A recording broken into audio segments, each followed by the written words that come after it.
आजा आजा भाई, कचरा ले जाओ, कचरा तो लेके जाओ, कचरा ले जाओ भाई, कचरा कचरा ले जाओ, कचरा भाई। केएमसी का आप टैक्स ले रहे हो, आप केएमसी का टैक्स ले रहे हो हमसे, आप मुझे दे रहे हो, आप केएमसी का टैक्स ले रहे हो भाई।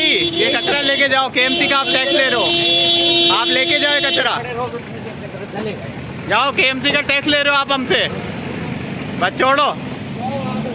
पेट्रोल भी नहीं है इसमें तो।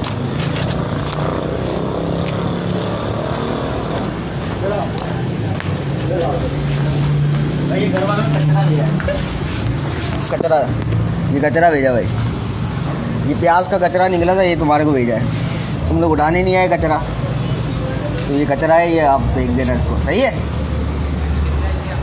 अपना टीवी का बिल, हर तरीके का बिल हमसे ये लोग ले रहे हैं। हम आवाम को चाहिए, तमाम आवाम को चाहिए कि एक हो जाएं, हम मुत्तहिद हो जाएं।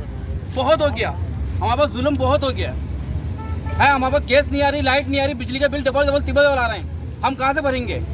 अब कचरे का बिल भी हमारे पास मार दिया गया है। अच्छा, मैं तमाम लोगों से अपील करता हूँ, तमाम लोगों से अपील करता हूँ, मोहल्ले वालों से, बहनों से, भाइयों से, क्या अगवानियों को, ईरानियों को कचरा मत दें। कचरा सारा केसी ऑफिस में लाकर फेंके, यहाँ पर ये केसी ऑफिस है, पावर हाउस पे, यहाँ पर आकर फेंके आप सबसे अपील है मेरी। अच्छा, एक चीज और है, जैसे भाई इतनी दूर से आया, हम लोग की हौसला चाहिए, हम 2 कदम चाहिए भाई, इतनी दूर से आया।